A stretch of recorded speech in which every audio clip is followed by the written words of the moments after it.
English muffins are neither English nor muffins.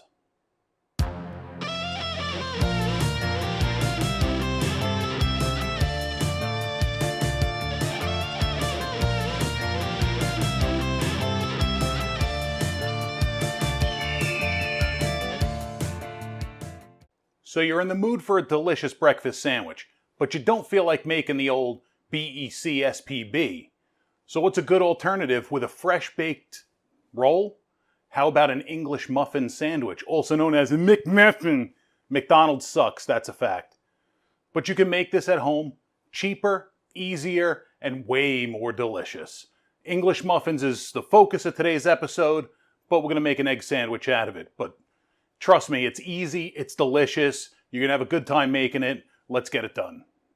We're going to start off by blooming our yeast with equal parts 140 grams of the finest dihydrogen monoxide and 140 grams of the finest whole milk you can find.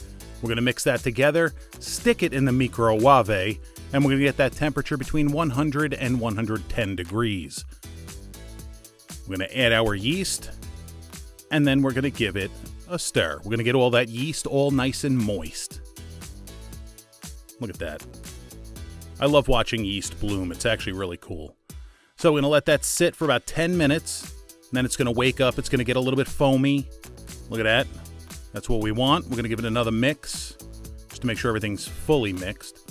Now we're going to deal with our dry ingredients. So in a large mixing bowl, you're going to add 480 grams of bread flour, 6 grams of salt, and 13 grams of sugar.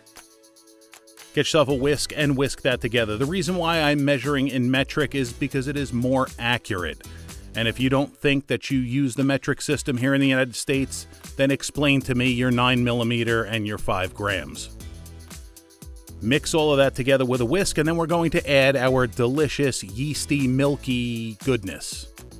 Pour that in. And then the final ingredient to go in is 2 tablespoons of butter that have been melted but are not screaming hot. If they're screaming hot, then it will kill the yeast, and you don't want that. So with your hand, we're going to use our hands for this one, not our stand mixer. So use your hand, and you're going to start mixing this together. It takes a few minutes, and then you get like a really shaggy dough that's a little sticky. And we're going to pour that out once we're at the shaggy stage, not Scooby, shaggy.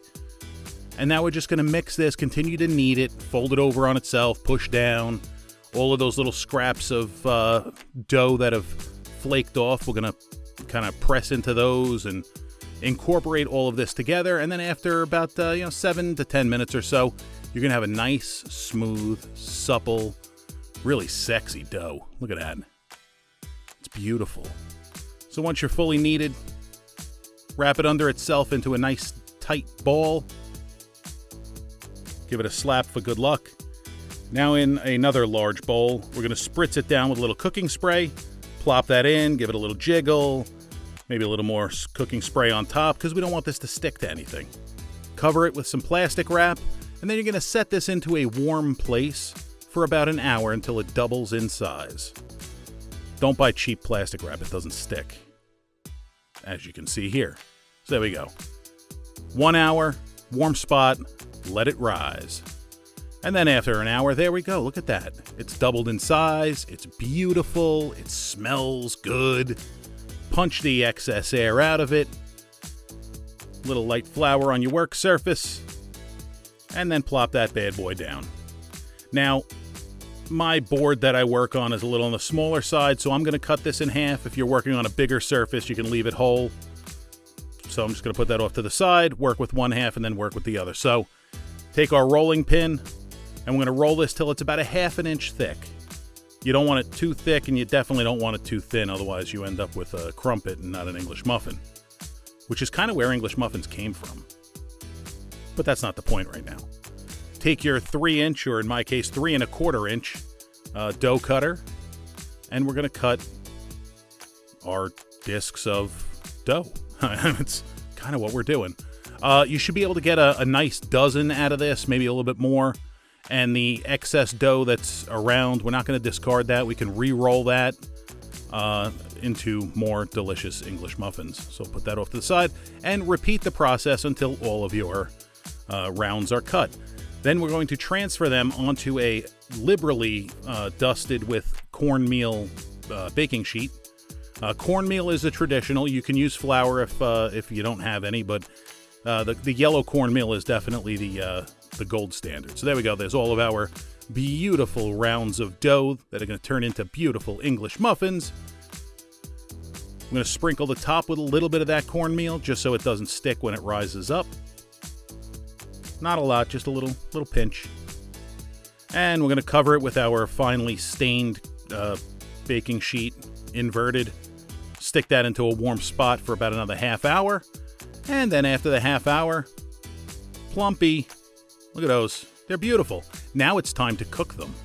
So in a lightly spritzed with cooking spray frying pan that's of substantial girth, you want a thicker pan. If you have cast iron, hey, even better.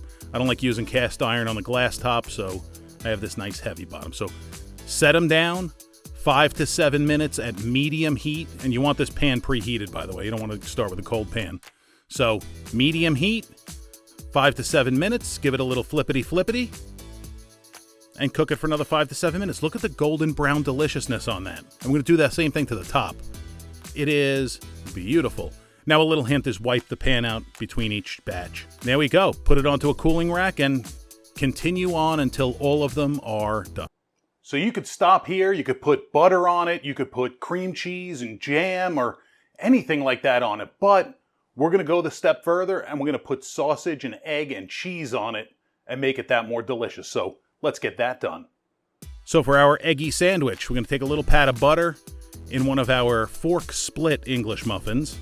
So a little pat of butter under each one, medium heat on the pan, and we're just going to let these toast in the butter and become delicious. We'll drop a nice sausage patty on there. That's it, the breakfast sausage. I'm going to cook the sausage and brown our English muffins. And once that's nice and toasty, we'll put them off to the side. We have eggs to cook. So put that off to the side, keep it warm. I'm going to use the dough cutter because I don't have a ring mold. Spray the inside of it down with a little cooking spray because we want the egg to hold its shape. You know, kind of like that trash bag fast food restaurant does. So put a little pat of butter in it and you want to wait until it's fully melted. Once it is fully melted, we'll drop our egg in.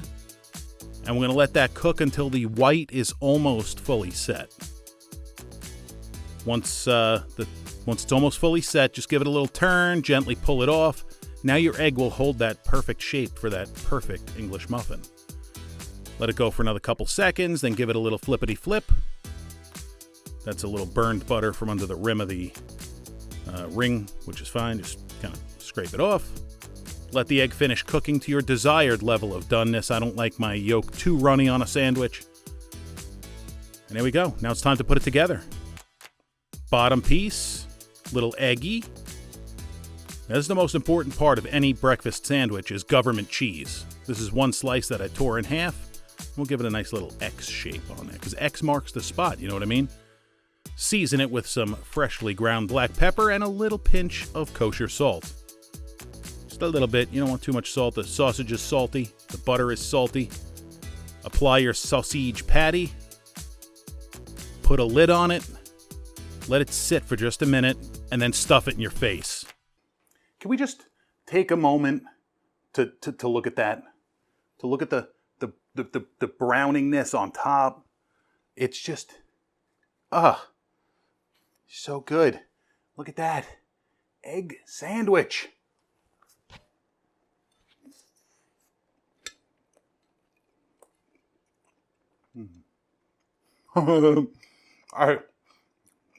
I love egg sandwiches. I love all egg sandwiches, but this one is really good.